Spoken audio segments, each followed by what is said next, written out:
আমার ভেতরে যে মানুষটি প্রতিদিন ভেঙে পড়ে, পৃথিবী তাকে চেনে না। সে দিনের আলোয় হাসতে জানে, আর রাতের গভীরে নিজের আত্মার ধ্বংসস্তূপে বসে একটি অদৃশ্য দরজার দিকে তাকিয়ে থাকে।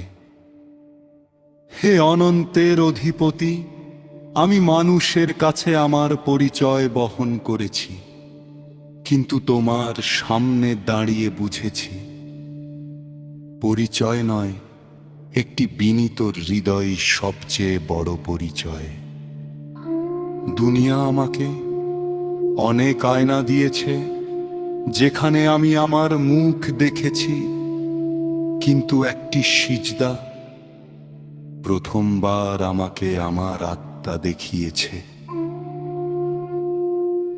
কত স্বপ্ন সময়ের বালুচরে ভেঙে গেছে, কত প্রার্থনা ও শ্রুর ভেতর নিঃশব্দে গলে গেছে।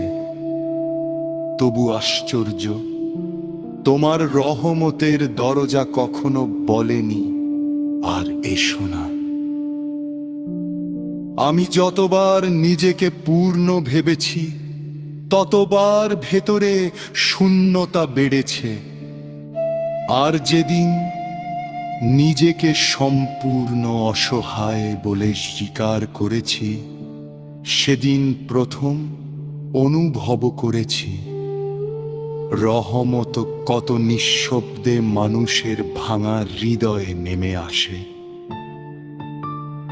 হে রব, আমার জীবনে এমন কোনো আলো দিও না যে আলো আমাকে তোমাকে ভুলিয়ে দেয়, বরং এমন অন্ধকার দিও যার প্রতিটি নিঃশ্বাসে আমি তোমার দিকেই ফিরে আসি।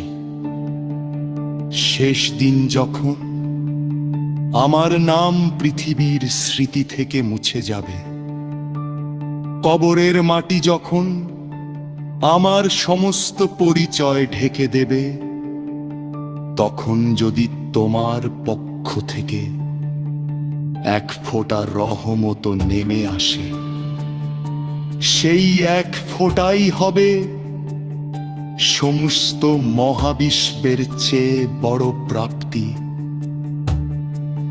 কারণ জান্নাতের পথ বড় মানুষের জন্য নয়, ফিরে আসতে জানা মানুষের জন্য। আর আমি আমার সমস্ত ভাঙাচোরা অস্তিত্ব নিয়ে প্রতিদিন তোমার কাছে ফিরে আসতে চাই।